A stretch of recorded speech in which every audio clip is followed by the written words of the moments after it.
Hello friends, I'm Akash, and this is your News of the Week for the week of July 2nd to July 8th, 2023. I'm Akash Rakoti, and let's take a look at today's important story.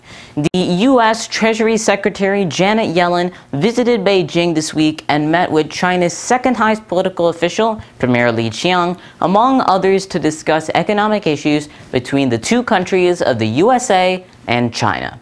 The Treasury Secretary Yellen has talked previously about her plans to visit China, and as both countries are rivals in trade and economics, to the extent of sanctions on companies from each other's countries, Secretary Yellen has said that we seek healthy economic competition that is not winner-take-all, but that, with a fair set of rules, can benefit both countries over time.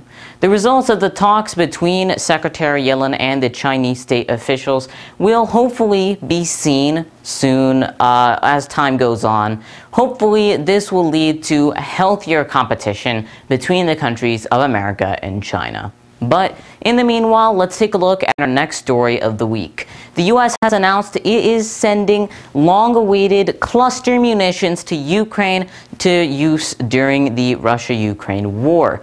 Cluster munitions are weapons that carry smaller weapons and drop them while still in the air, essentially acting like a plane dropping weapons, but without the human involved.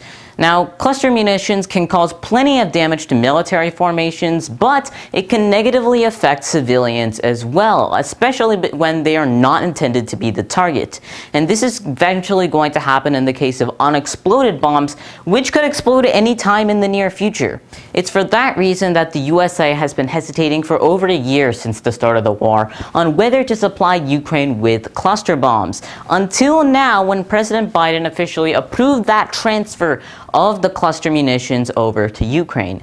Ukraine had previously been using cluster munitions of their own, but Russia was actually using it beforehand, and it's this that has led Ukraine to try and get the US's permission to send them the cluster munitions. So let's take a look at our final story of the week.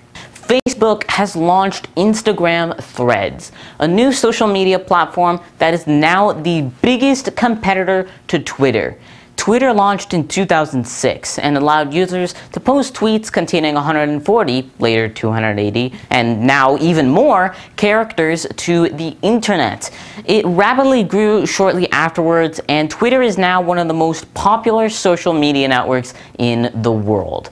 However, after Elon Musk's acquisition of Twitter last year, many people have begun criticizing Twitter more than ever for its recent decisions, opening up verifications to anyone who paid for Twitter's subscription service, and just this week introducing rate-limiting measures that prevented anyone not logged in from accessing Twitter at all.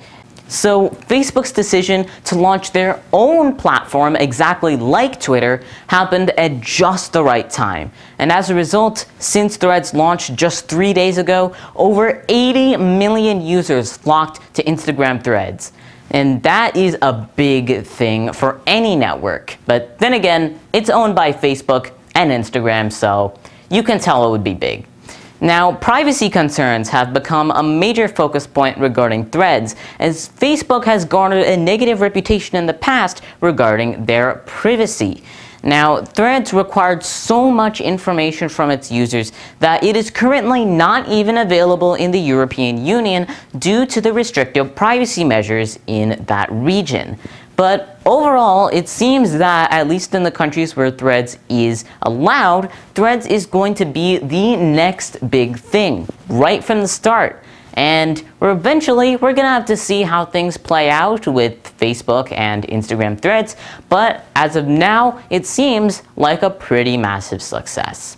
And that is all of your news of the week for the week of July 2nd to July 8th, 2023. Thanks so much for watching, and I hope to see you soon in another News of the Week. Goodbye.